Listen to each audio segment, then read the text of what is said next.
going on, guys? It's your host, your boy, George Mackay, back again for another Rewind, the MLW Rewind. And today I have some exciting news. I'm making an official announcement. It's locked in. It's not changing. I have found someone who's willing to take the journey with me full time. And it's great because we're the same age. There was no NCDs here. We're both CDs, coffee drinkers. So it makes things a lot easier. If you're looking for discussions about tea, you will not find it on this podcast anymore. We're going to get Richard Holiday back on and talk about coffee. There we go. Without further ado, let me welcome my new old-time podcast life partner, Uncle Bobby B. What's up, faithful? Life is good, man. It's Saturday. We're about to talk about the season finale of MLW. And it was a finale. Yeah. And it was everything we needed it to be. Like I said, the last couple episodes, it's been a steady incline. There's been no valleys, only peaks. And this last week delivered on so much. So you ready? Should we get into it? Let me just say something before we kick off. Now that I've been watching MLW regularly, because I used to catch MLW here and there. Like there's a lot of wrestling out there, right? It's hard to watch everybody all the time. Mm-hmm. But now that I've been faithfully watching MLW, wow, man, what a breath of fresh air in terms of the presentation, the matches. It's different and not in a bad way. Like, I'm really enjoying what MLW is putting out. And for a series or season finale, this kicked ass. So let's get to it. Absolutely. And what I'm looking forward to the most is when we come back in July, we are going to be seeing crowds again. And the MLW crowd is one of the most lit crowds there are in wrestling. And again, it's no longer the best kept secret because we jumped on the bandwagon early. Vice TV is now on the bandwagon, and there's so much exciting things happening, and especially a lot of cool things that were laid out in this episode. So let's get into it. First thing off, it starts off with a recap of the Reed versus Rush promo versus promo. All the promos that they cut on one another. And you could clearly see in the early stages of this little vignette who won the promo war. Am I right here? They both are great talkers, but one seemed a little bit hungrier and a little bit more focused than the other. And you know what I'm talking about. There's no doubt. Myron Reed, young goat, had his eye on the prize. Absolutely. And you got to be focused. You have to be when you're going into a match like this, especially knowing what happened the first time around. There really is no room for error. There can't be. No, and a guy like Leo Rush can turn a match on its head in an instant. So you can't give that kid space. You can't give him time. You got to stay on him. And like baseball, you got to crowd the plate. You got to focus all your energy on making sure you knock it out of the park. You got to rush Leo Rush. Oh shit! Oh, play on words. I like it. This is what. And these two guys, both of them, man, like just cut a great promo. Absolutely. One thing I like about Leo Rush too is that who he is as a wrestler and as a person doesn't just come through in his promos. It comes through when he's in the ring wrestling. Like his persona is exhibited in just the way he wrestles, which is amazing because that's a skill that not everybody can do. Some guys have a character and they go out and wrestle, but there's a bit of a separation between the two. But a guy like Leo Rush, he is who he is, and it shows when he wrestles. But that's my little Leo Rush. No, I completely agree with everything you said. So we also know at the top of the show, we find out that Richard Holiday is going to be in action. And we also know that the contract control with Joseph Samael, they talk about it in depth. And Alicia is going to give us a full out capture of everything that's going on. She's going to tell us if it is, in fact, 100% authentic what Samael said in the previous week. But the first match of this night was Gringo Loco versus Laredo Kid. And you're going to start seeing a different format on this rewind. We're not going to break down every match. I'm not going to give you the play-by-play. You want to watch it, go watch MLW because it deserves to be watched. But what we are going to talk about is our high spots and our low spots, if there are any. Laredo Kid comes back out with the AAA championship when this match starts. And I find that odd because technically Leo Rush won it. But apparently it's not being recognized. It's not being recognized. So now they've made a whole new cruiserweight title, and Laredo Kid is once again rocking it, which I find to be a little strange because there are inner workings. So why AAA would allow Leo Rush to capture the title on an MLW program, then only a few short days when the announcement dropped later, they were not going to recognize it. A little bit of a head scratcher for me. Would you not agree? Yeah, unless the only thing I can think of is if they're using it to set up a future angle over who the true cruiserweight champion is, and then that would set up Laredo Kid and Leo. So right, but that's a possibility. But it is weird. Like it is weird to have them wrestle and then flip the title, like not recognize it. We're gonna introduce a new one. It's kind of weird. So I'm thinking there's a story behind it because it doesn't make any sense otherwise. Well, and that's the great thing about Court Bauer, the Mad Genius, like I've nicknamed him, like I've coined him. There's so much layers to how he presents his product and the inner workings that when things don't make sense, they make sense. Yeah, and, they might not make sense right now, but they're going to make sense, and that's what I like because it's hard to swerve people these days. Hard to keep us guessing, right? Fans are smarter. We're a little more wise. Well, we also have the internet, and the internet kind of does give all the information. Some factual, a lot non-factual, but it gives you enough information to go off of and say, this could be a possibility. Right. And Court's, from what I've seen so far and what I've seen in the past, he's great at that. Like I appreciate somebody who can tell a story and do it originally and not make it obvious, because there's only so many storylines you can do in wrestling. Especially when you're trying to bring in like an outside factor that's a non-wrestling factor into the storyline. But Court Bauer is just fantastic at keeping everyone guessing, keeping things interesting. And that's why now it's like, even if I wasn't doing this podcast, I'm like, shit, I want to watch MLW every week because I want to see all these things that are going on because it's different. I'm not, no disrespect to any other promotion out there, but I'm not seeing this anywhere else. Mm-hmm. MLW is unique and that's good. So if there's a story behind it, and Court's keeping us swerving, fucking A, Court. Fucking A, Court. I'm going to flash that across the screen when he said it. Fucking A, Court.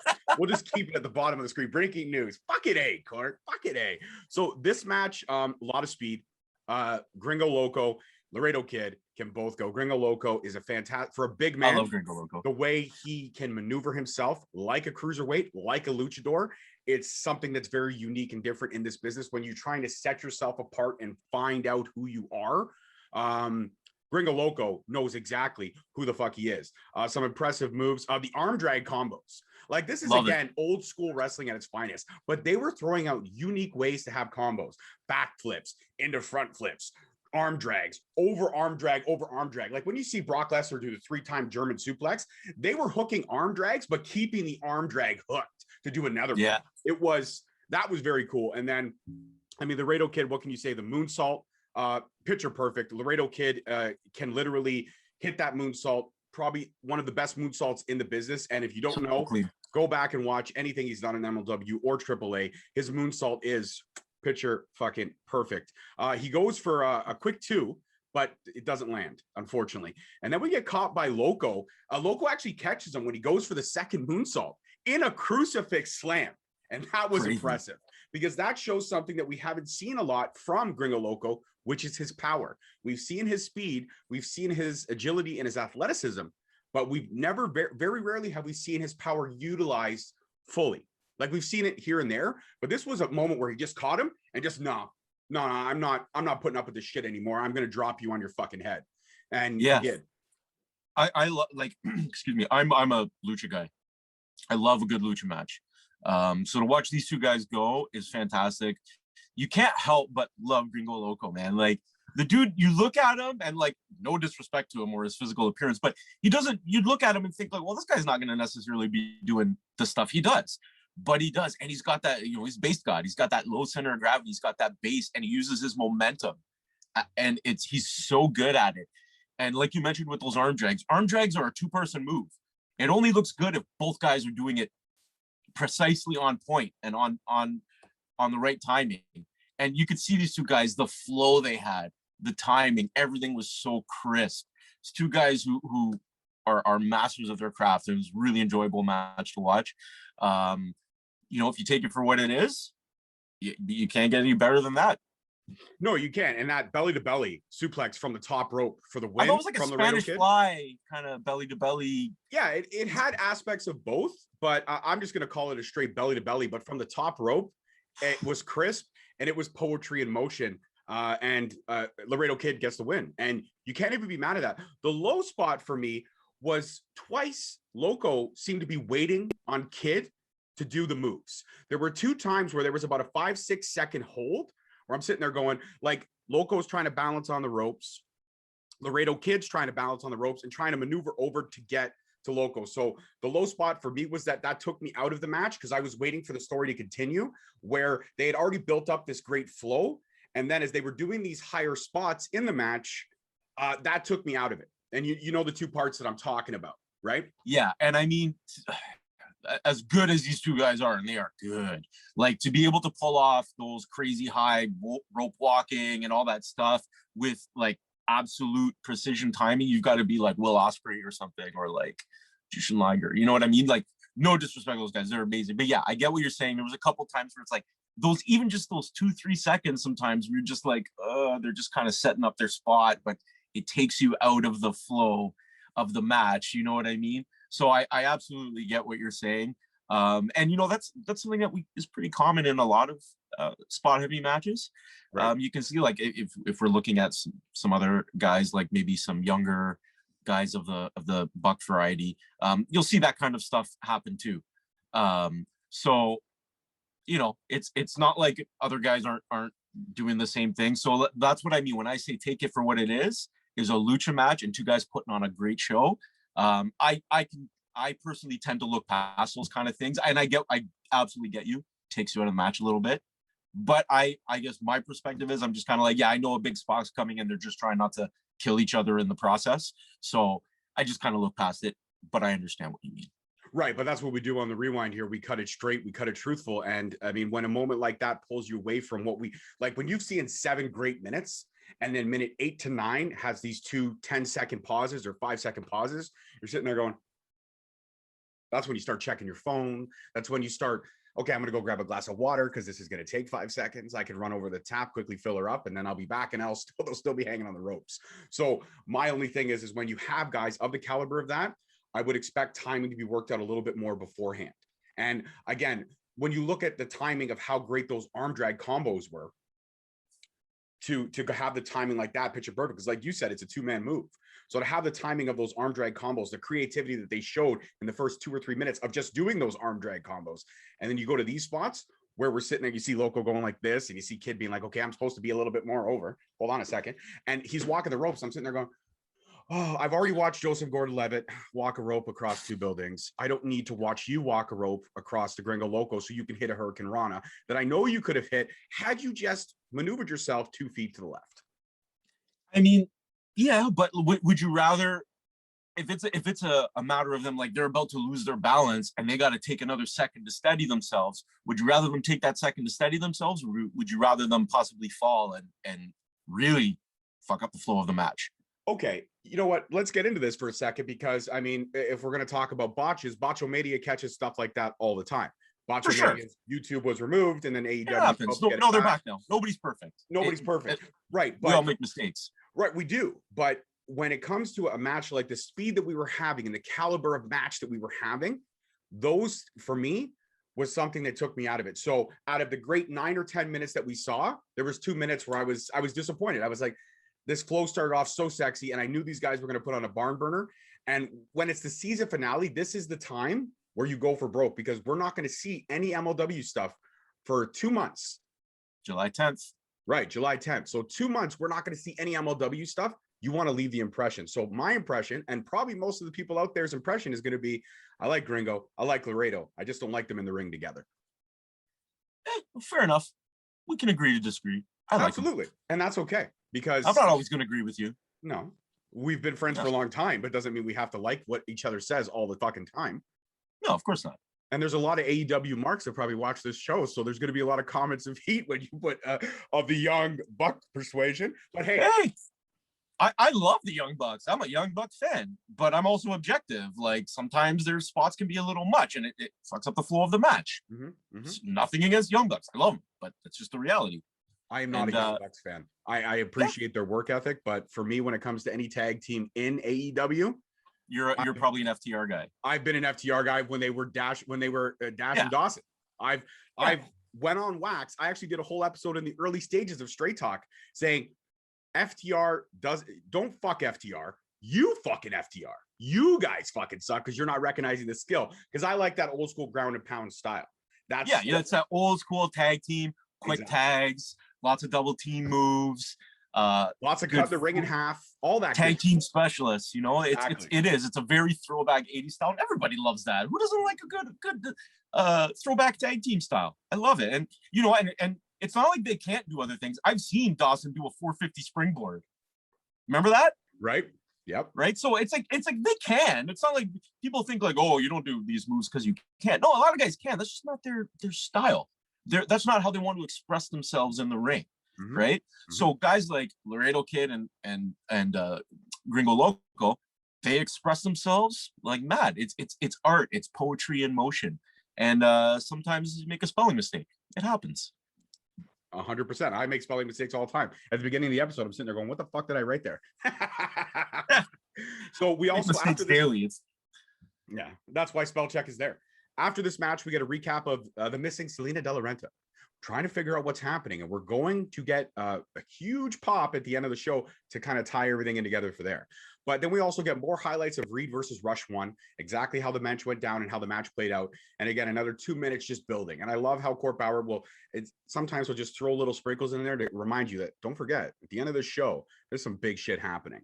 And then we get a Hammerstone promo. He's unhappy. Okay, Rob? He is unhappy of the denial by Joseph. Boy Hammer is not pleased. No, he's mad, but he's thinking straight. He said it. He's thinking straight. Why is Joseph protecting Fatu? You know why he's protecting him? Because he knows his reign of terror is close to an end. The MLW championship will be Hammer's. And then Contra hacks the promo as Hammer's trying to say one more thing, and everything goes blank. So we don't know what the last word was, but long story short, no matter what, deny him, tell him it's not going to happen. Hammer is going to find a way to get that title shot. And Alicia comes up right after the promo was locked out and saying that it is official. It is 100% truthful what Joseph Samael said the previous week. He is the literal gatekeeper. And the only way Hammer is going to get a shot is to win Battle Riot. If he does that, he gets a shot no matter what. Whoever wins Battle Riot gets a shot. And that's something that Joseph Samael cannot stop. So spoiler alert, I'm going to go ahead and put my money on Hammer for Battle Riot. I'm just going to go and throw that out there right now. Yeah, I think it's pretty given. And also something pretty cool that I think we should probably come back maybe in a week or two or even next week. The MLW Open Draft is coming. And we're going to get to see a chance where they're going to draft some indie stars, some current free agents, maybe even have some more, Forbidden Door stuff without calling it the Forbidden Door, because MLW has had working relationships. We've seen Rocky Romero, New Japan star in MLW. We've seen Brian Pillman multiple times since he's been signed to AEW in MLW, because he's got MLW in his blood. That's who gave him one of his first big pushes. So we should discuss our fantasy open draft. And I wanted to lay the invitation out to you right now that if we want to get together next week or even the week after, and we discuss the open draft of the possibilities that we could see coming to MLW. Let's do it. And if anyone from MLW is listening, I hope you are, because I'm going to tell you right now, up here in Canada, we have some of the best unsigned talent that you are going to find, and no disrespect to any other country or any other talent, but we have got some amazing wrestlers up here. So if you are looking for new talent, you might want to check us out, because we've got some wrestlers around the globe right now that are kind of Canadian and kind of kicking ass. So, head up north and see what we got to offer. The North is like MLW is the best kept secret in pro wrestling. The North is the best kept secret in wrestling, period. And I'll put that on wax. I'm not talking about the amazing tag team of Ethan Page and Josh Alexander, which are fantastic or were fantastic before they split. But the North, like Bob said, Uncle Bobby B said, there's talent here. There's a talent pool of untapped, unsigned amazingness. And we're definitely going to throw some of those names out. So if you're enjoying this one so far, like and subscribe to the Straight Talk page, because next week we're going to drop our open draft ideas and opinions. And we should just do our own draft. If we were Court Bauer, who would we draft to MLW? Done. Court Bauer, we're not as mad genius as you. You and I both have the similar hairline, so I can get away with that.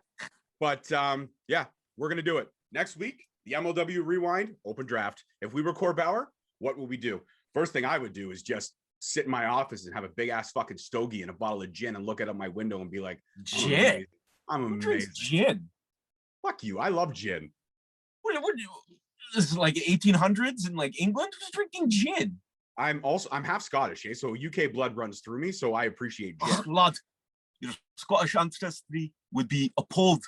I listen, I like my scotch, I like my whiskeys, I like everything. But my go-to on a hot summer day, I'm classic, buddy. Old school gin and tonic, a little bit of lime. I'm old school. You know why gin and tonic was invented?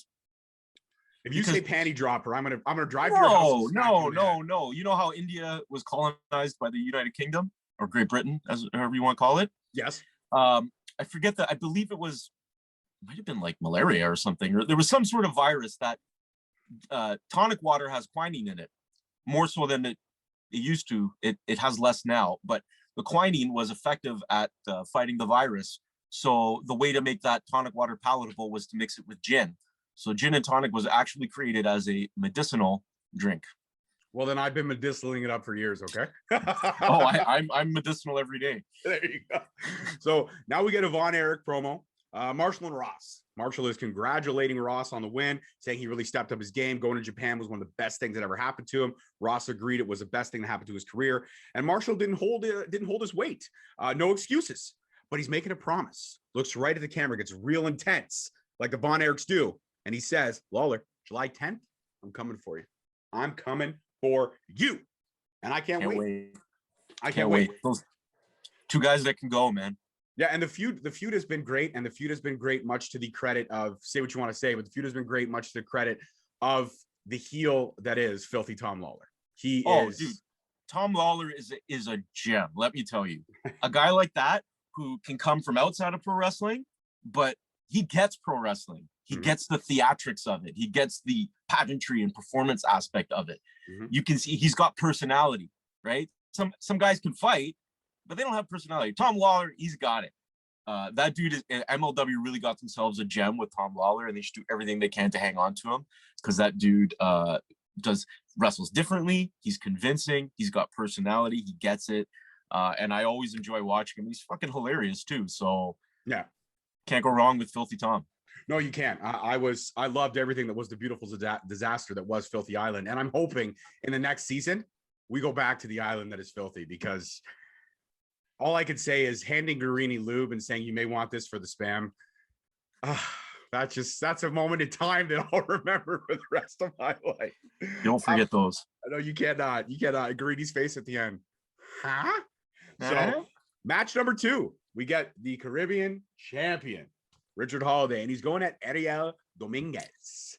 And Ariel Dominguez is a guy that we've seen a few times before, kind of like a Bud Heavy. He's in MLW, but he's definitely used to help put guys over or build guys. And Holiday has been hot lately, especially since, Hammer Dick promo was gold, but also since really beating Gino. That was kind of where Holiday has kind of stepped up his game and has looked. Yeah, Gino, yeah. Spoiler alert. I see that segue, Rob. That's what I do, baby. That's what I do. So he slaps Ariel quite a few times in the early stages of this match. From the top to the floor, he hits the 208 and he wins in 96 seconds. There was no low spots. There was only high spots. And the high spots were, Ariel, I'm going to smack you in the face twice. I'm going to hit the 2008 and I'm going to win in literally 96 seconds. It's not like low key when he knocked out Bud Heavy in 8 seconds, but still 96-second win with really no offense from Dominguez at all that I could really remember or even wanted to throw out there. Holiday is Holiday, and he is the most marketable. He does it with style. He does it with panache. He is the most marketable. You could tell he was just trying to get out of the ring so he could go back and have another coffee. He just made short work of Ariel. And Ariel was, a pretty, from what I understand, exceptional amateur wrestler. But Richard Holiday just literally manhandled him. Like you said, no offense, just a squash. Richard Holiday being Richard Holiday, and that's that. That is. But right after that, we get Alicia waiting at the top of the runway there, the entrance way, And she's got a smile on her face. And usually she doesn't smile when she sees Richard, nor does he smile when he sees her. But I tell you, Hammer pointed this out a few weeks ago when he asked him if he had a crush on Alicia. He said point blank in the bathroom promo that they cut when Alicia walked in the men's bathroom and said, stop. And she's like, oh, I don't know. There is definitely a lot of tension there of the persuasion. And I think Holiday's a little bit sweet on Alicia, but he won't admit it. But I mean, why wouldn't you be sweet on Alicia? She's easy on the eyes. She's a sweetheart. She's a sweetheart. She is. She's Canada's interview queen. And Yes. so as they're talking, Gino interrupts. He gets told by Holiday flat out, just go to the back. I'm doing an interview right now. I don't have time for you to go to the back. This is my time. Reclaiming my time. So Gino walks away and then comes right out and beats Holiday down, grabs him, sets him up for the DDT, then looks at Alicia point blank and says, you didn't fire me. I quit, bitch. And he dropped Holiday on the floor. And the reason why he said that is because you couldn't hear it because the audio was so muffled because the three of them were going at the same time. But Alicia said to him, didn't you get fired? Like, why are you out here? And that's when he came back and shot out the just a cowardly sneak attack. Poor Richard Holiday just trying to conduct his interview with Alicia, and he's attacked from behind. Just now, despicable behavior. Wait a minute, time out. Listen, I respect Holiday as much as you do, but turnabout is fair play. Holiday has done this multiple times to other wrestlers in the MLW roster. He's done this to Gino a few times in a very similar fashion. So I think turnabout is fair play. And when the time comes and they actually have a rematch, because they most likely will, because Holiday will have a grudge to settle. And the only way Gino's going to agree to step in the ring is if the Caribbean strap is on the line. So when this does happen in the new season, I'm going to say that Gino's going to win. He's going to win the Caribbean Championship because now he's in Holiday's head. He's renting space. And you know as well as I do, Rob, when somebody's renting space in your head, rent-free, mind you, you are not going to be focused. And especially after the next thing I'm going to say was when we get an update, literally a few minutes later, Holiday is on his way to the hospital, possible skull fracture.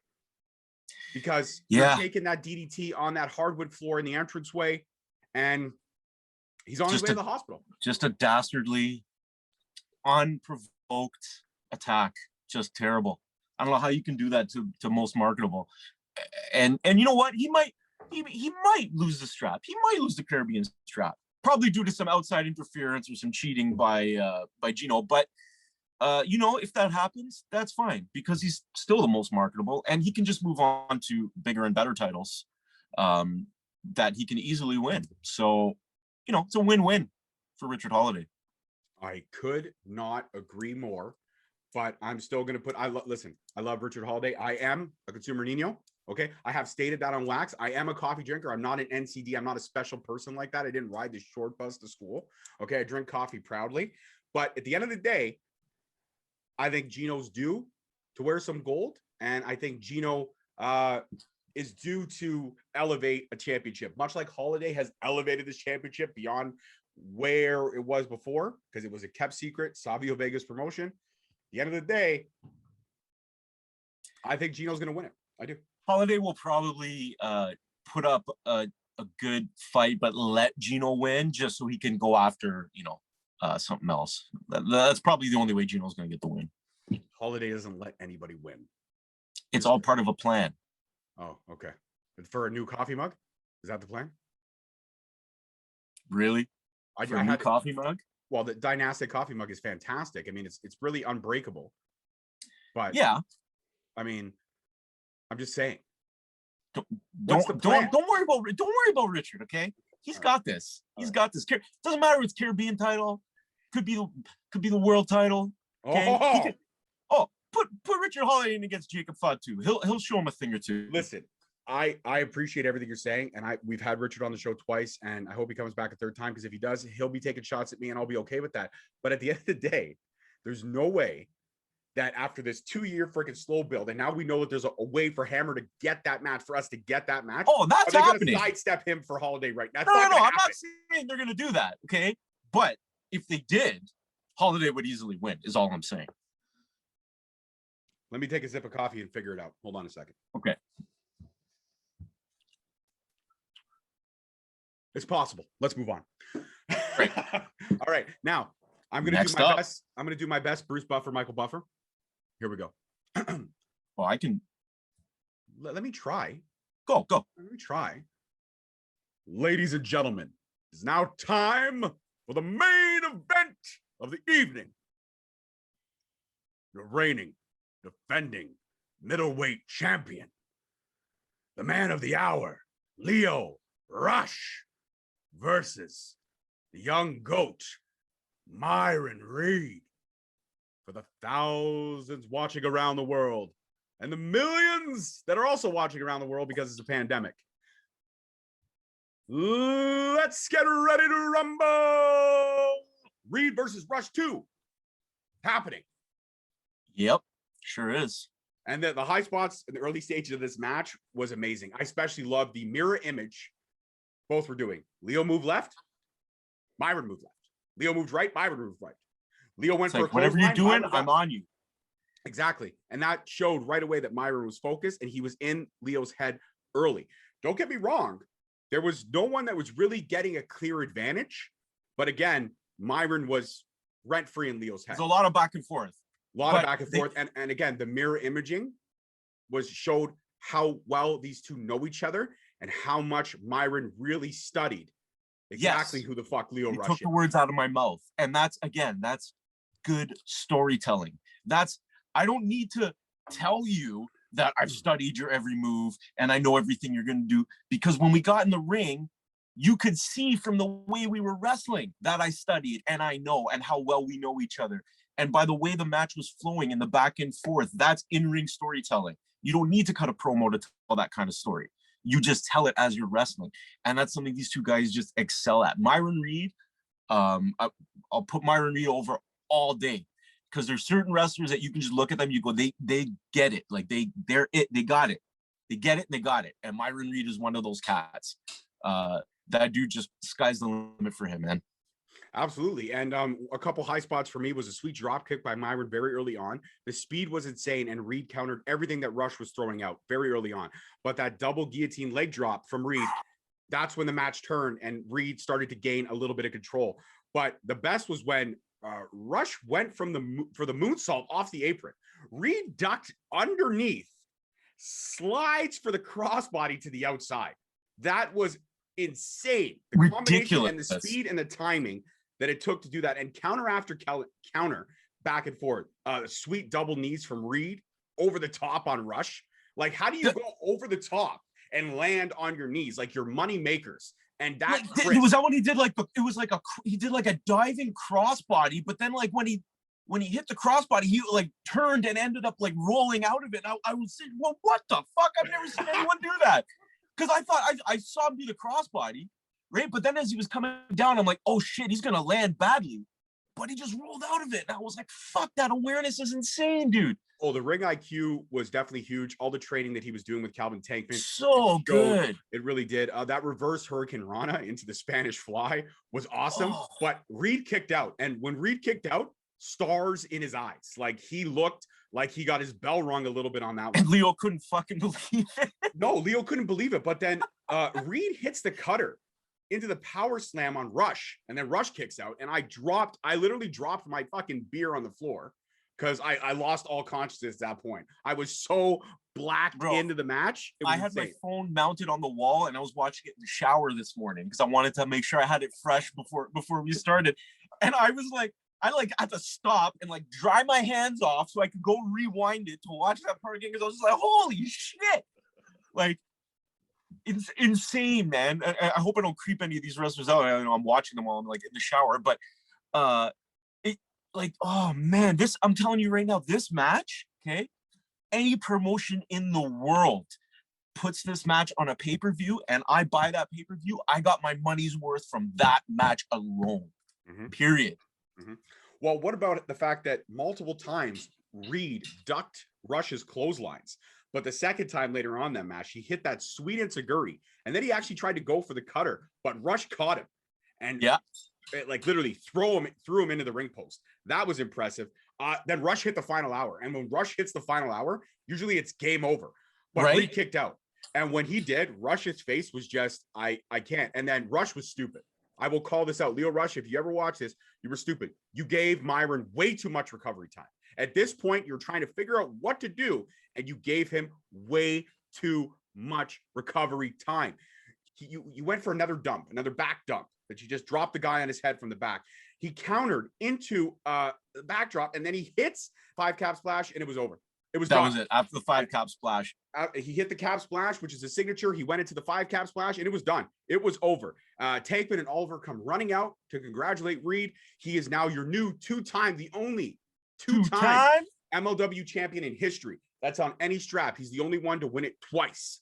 And it was amazing. What I love the best about it, what I love the best about it, though, is when they came out to congratulate Tankman and Oliver, talking shit to Rush the whole way as he's Reed's not saying anything. Reed's just there holding the strap up. I'm not gonna say fuck all. I had a 16-minute war with you, and I got this back. Reed said nothing. Reed's business. Yeah, Oliver and Tankman were all over Rush, especially Tankman.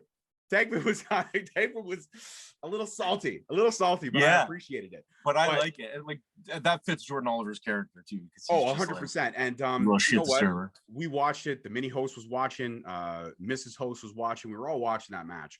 And when Myron run, when that was raised, and he was leaning over the ropes, and he had that look of like, yeah, I knew it.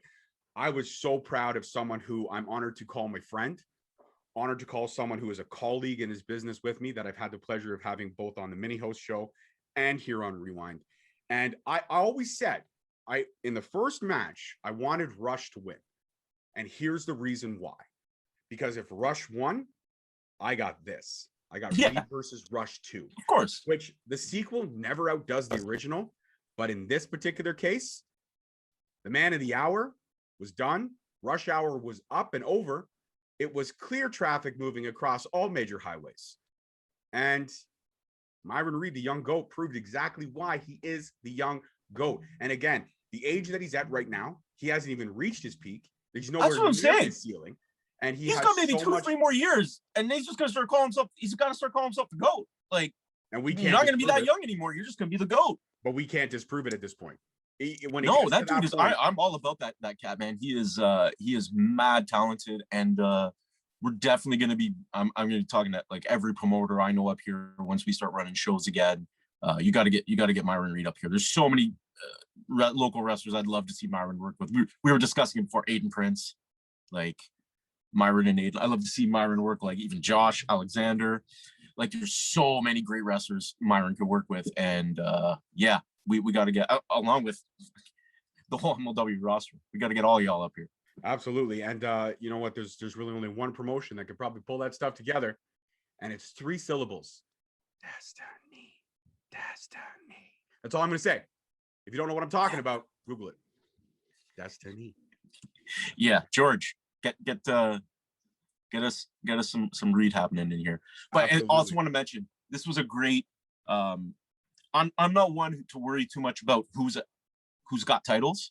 Like, to me, titles are what we use to set up stories and create rivalries. And this was a great example of using a title to supplement a rivalry and not make it all about the title. Like, it wasn't just about the title. Reed wanted his revenge on Rush, title or not. He wanted that title back. About revenge, I find it as vindication. The first time I went in, I wasn't ready. And Myron has stated that in many promos. I wasn't ready. I wasn't focused. I was actually in awe of who I was in the ring with. It's almost like that storyline that the UFC used many, many years ago with GSP when he was in the match. When he was in the match with what's his name, Matt? It's gonna bother me now. Sarah? Matt Sarah beat GSP, but then GSP beat him back. Not Matt Sarah, the other guy before that. You know who I'm talking about? The guy that GSP took the title from. Oh man, that's a while ago, man. I know. That's when I watched. That's the only time I watch UFC. Though I don't really remember what I ate for breakfast. Long story short, GSP was in awe of who he was in the ring with, and I can't remember. And I know we're gonna get comments on it. Whatever you want to comment. Listen, it's Saturday morning. We don't remember. It was literally almost a decade ago. I wasn't even married to my wife at that point. We've been married for 12 years, so it was a while ago. But the fact is that GSP's excuse was that he was such a fan of who he was standing in front of the ring with. He was not focused, even though he had prepared and he had trained. Once you step in the ring and you're staring down your opponent, training goes out the window and you forget for a second you're a fan first. And Myron admitted, I was a fan that night. I'm in the ring with somebody who I admire, and right. He cleaned my clock. but now the admiration is over. The time for being a fangirl is over. I'm in working every day. I'm training every day. I'm getting ready for a chance for vindication. And that's exactly what we got. And this match was, in my opinion, Reed versus Rush 1 was a match of the year candidate. We're only in fucking May, and fuck that. Reed versus 1 is an honorable mention. Reed versus Rush 2 is a match of the year candidate across anything. And how long was the match? It was like 15, 20 minutes? It was 16 minutes and 42 seconds to be exact. 16:42, guys. They told the whole fucking story and had a barn burner of a match in 16 minutes and 42 seconds. You don't need 25 minutes, 30 minutes, 45 minutes to have a great match. Okay? You can get your shit in and still have a great match in that period of time. And this was a story that wasn't just about the title. It had multiple layers and it gave the story depth, and that made me more invested in it. Because it wasn't just like title matches are every title match, the title's on the line. But this had layers. It had Myron Reed getting his vindication. It had Lio Rush trying to prove that he's, I'm on top of the world. Nobody can touch me. I beat you because I'm better, not because you weren't ready. And Myron Reed proved him wrong and proved himself right and got that vindication. So this was top to bottom, the setup, the match, the story, just 10 out of 10 in my opinion. I'll do you one better, 100 out of 10. There you go. I can go all day with this match and the way the build was, and I loved everything about it. And again, credit to the MLW team, to Court Bauer, the Mad Genius, because he pulled it off. And again, season finales are supposed to do exactly what this show did. Tie up all your loose ends and build for the following. And boy, did they. They tied up the Hammer and Fatu angle. They tied up Reed versus Rush. And now we get the final tie-up. So after we see Reed gloating and just holding that championship like it's a newborn baby, we get a little bit of a fade out and dissolve, a nice, very sweet cut to an office. And there's Selena being put in a chair with that bag or sack. It looked more like a paper bag, but let's say sack for argument's sake, that potato sack over her head, and that masked man that put her in the car last week. And we see a man in a dimly lit office. Office looks very familiar, by the way. Like I've seen it before somewhere. So familiar.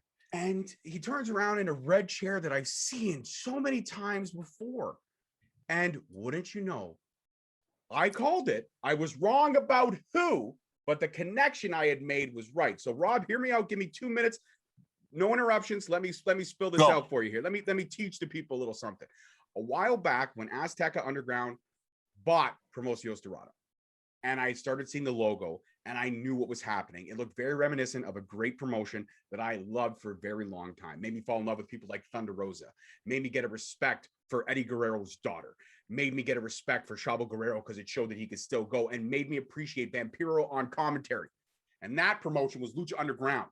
And I stated from time that there was a connection to Lucha Underground.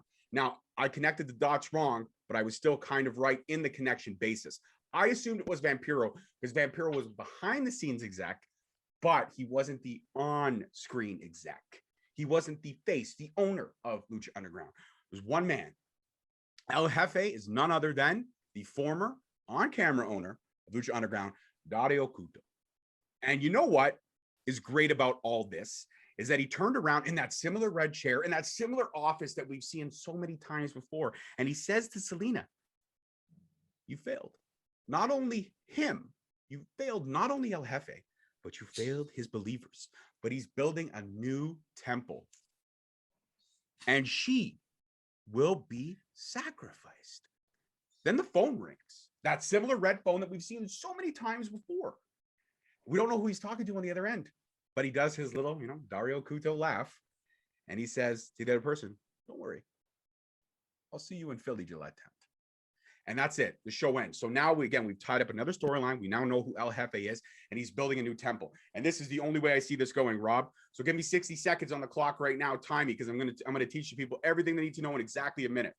I'm doing this on my phone. I don't have a clock. Okay, just fucking sure. I'll time you. Go. Okay. All right. Thank you. I'm gonna time myself, you jerk. Here we go. 60 seconds on the clock. He's building a new temple. This now means that there's going to be an invasion angle of some kind between Lucha Underground and MLW. That's the way I picture it in my head. So we're going to see a lot of those young, up-and-coming, fantastic talents that were in Lucha Underground that have kind of disappeared. They're on the indie scene, they're doing stuff, but they're not getting main play camera time. One in particular, Sol Guerrero. Other than GSW, we have seen her nowhere. And she retired from wrestling for a little bit. Now she's back, and the stuff she's done in GSW thus far has been phenomenal. So we're going to definitely see Sol Guerrero in MLW. What her role will be, I don't know, but I'm going to say she's going to be the one to sacrifice a certain Miss De La Renta. That's how I'm going to lay that one down. But the fact is that El Jefe, Dario Cuto, I connected the dots. I didn't connect them fully. I thought it was Vampiro. I played it wrong. I apologize, but I'm still fucking right. And at the end of the day, what happens in Philly is going to be nothing short of a barn burner. And Court Bauer, if you were standing in front of me right now, I'd bow down on my fucking knees and I'd start fucking doing this. Because you are the motherfucking mad genius, and everything that you've done so far in this season has been picture perfect. Don't get me wrong. There were some valleys in July or January and February, but ever since March to where we are now, you've got me all in again. So MLW, I appreciate you and I love you. And this is why the Rewind will keep going, because you keep doing storylines like this. There's a reason why you're no longer the best kept secret, because of stuff like this, production value, storylines, tying up loose ends. You've done it. And what Vice TV is going to do for you, make you bigger than the masses, life is good. Woo, I still got 15 seconds to stare. Yeah, this was a real cool segment. Derek Little is a great actor. He's believable. Like, I was like, and like you said, loose ends are all tied up, and now the stage is set for the next season. So it's like, we don't know exactly what's going to happen, but we have a pretty good idea. And that pretty good idea is making us really want to watch come July 10th. So I agree with everything you said. I don't know if I'd like do the we're not worthy thing, but I definitely shake his hand and tell him he's fucking killing it, Court Bauer. So or I apologize for my new co-host. He's still learning. Yeah, no, I'm not a bow down guy. I am. Because when you do something the way he's done it, and again, a lot of times I didn't understand where the storylines were going necessarily all the time. And I've been a fan of this business for a long time. So you could kind of see the moves playing ahead. But these storylines, even though there's similar storylines, again, like you said, there's only so many storylines you can tell. They were cut fresh. They were cut different. They breathed new life. And there's a reason why this is an MLW focused podcast, because nobody else is doing this. Yes, MLW radio has stuff. They talk about stuff, but we are the only podcast that literally tells it, good or bad, exactly what we think about MLW. And that's why it's called the Rewind, because we rewind back to what happened. We give you our thoughts and our opinions, and then we let you decide. But at the end of the day, good or bad, still love and appreciate MLW for everything that it's done. And we are 100%. Not fucking worthy. And one day, Court Bauer will be on the show, and I will tell him that, dude, you're a mad motherfucking genius, and I appreciate you. I mean, I think we're worthy of this enjoyable wrestling that we're getting. 100%. But I'm worthy to be in the presence of the mad genius. I would be like Myron Reed when he stared across the ring at Leo Rush for a little bit. I'd probably like do my Michael Buffer and announce Court like entering a room and just like call him, the greatest mastermind in professional wrestling or something like that. That's the nickname I give you, motherfucker. The Mad Genius. But you know what? MLW definitely made a fan out of me. Definitely now it's scheduled viewing for me, and I'm telling other people to watch it too, because I know a lot of wrestling fans, as you do, and we're always looking for something different. And MLW is different, and I like that. They're not doing things exactly like everybody else. And a lot of promotions do things differently, but I think MLW's got enough idiosyncrasies to really set it apart from everybody else. And that's a good thing. And that's going to draw more views. And that's why I concur. Court Bauer is a bit of a mad genius. 150%. So on the show, we always give a grade. What's your grade for this week's show there, Rob? Oh man, I'd probably give it like a 9 out of 10. It was pretty solid all around. Aside from a couple minor low spots, I really had no complaints. It was a fantastic wrestling, fantastic promo, set the stage, great season finale. Definitely something I'd recommend to people. 150%. I will give it a 10 out of 10. And even though the Gringo Loco and Laredo Kid spots kind of did take me out of that first match, I was intrigued for the whole hour. And that's what's great about it. It's 1 hour, 60 minutes, and they pack so much in. They really, really do. They pack so much in. Sometimes the episodes are not so much heavy wrestling as they are heavy promo. But these last couple weeks have been a steady mismatch of both. We've gotten a lot of promo and a lot of wrestling and a lot of fantastic wrestling. And 1 hour is nice, man. Like 1 hour. We got 3 matches. Like promos, some playbacks from the previous stuff, and I was entertained for an hour, and I didn't feel like, sometimes there's other shows that might be 2 or even 3 hours. You kind of, by the last hour, it's really starting to drag, and you're like, man, I've already watched an hour of commercials, and like, I'm not really feeling now. It's like I'm getting to the main event, but I'm not even into it because it's been 3 hours. Whereas MLW, by the time the main event rolled around, I was like, fucking A, let's do this. I'm ready for this. So yeah, it's a great format. I really like what they're doing at MLW, and I can't wait for the next season. And I hope they just keep growing off these, keep growing by leaps and bounds as they're doing. Absolutely. And we're going to try to bring you as much Rewind as we can from now until July 10th. Like I said, we are going to come back next week. So we will be back. The Rewind will be back. We're going to discuss the open draft. And you know what? Who knows? Maybe after that, we can get some stars back. We've had Gringo Loco on the show. Would love to get him back again and pick his brain on what he sees in July. Maybe reach out to Alicia. Maybe reach out to Richard. Who knows? Maybe even reach out to Myron and say what's what. But I know since they have this free time now, I know the States is opening up. They have indie shows almost every weekend. So it's going to Yes, they are running down there. Some of these individuals. But you know what? We're going to try. We're going to do our best. And when we come back in July, Rewind will be revamped, reintroduced, and looking sexy. And there's only one person I can say to go on this journey with, and that's my new boy, my new podcast life partner, Uncle Bobby B. Thank you so much, dude, for accepting the invitation to come on and be the co-host on Rewind. Thank you for having me. Hey, I appreciate you. And again, like we already can see that we're not always going to agree, but that's okay. That's good. At the end of the day, we're both in the same age group. We're not a difference of 30 to 160 years apart. So life is good. Life is good. And I drink coffee. Well, at least no disrespect to one Lewis, of us, but I drink coffee. One of us won't kick the bucket before the show the other one does. You know what I mean? At least we're gonna die in and around the same time. So hey, again, from the start to where we started, to my former podcast life partner Lewis Carlin, thank you so much for your contribution to the show. But we're flying under a new banner and a new style and a new look and attitude for this. So as always, I am your host, your boy, George Mackay. You can catch us on Rewind every week from July, but don't you worry, Rewind's going to sprinkle a little love here and there from now to July 100%.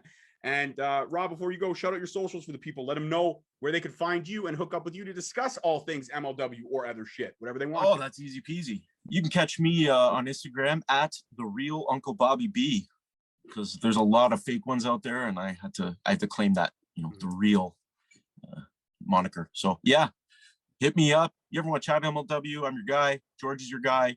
We'll be back next week with the draft, and we'll continue kicking ass. 150%. You guys all know my socials, but because I just love the sound of my own voice and the way it rolls off my tongue, at Straight Talk Wrestling on Instagram and Facebook, at _Straight Talk on Twitter. And, Straight Talk Wrestling YouTube is where you're going to find the MLW Rewind. That's the exclusive place for it. And episodes will drop every Sunday at 10, 11, something around time. Basically, when I get my ass out of bed and I upload. Sometimes Sundays I like to sleep in. This is the only thing that gets my ass out of bed. There you go. He even took a shower for me today, guys. You heard it. Yeah. He watched men roll around during lockdown. lockdown.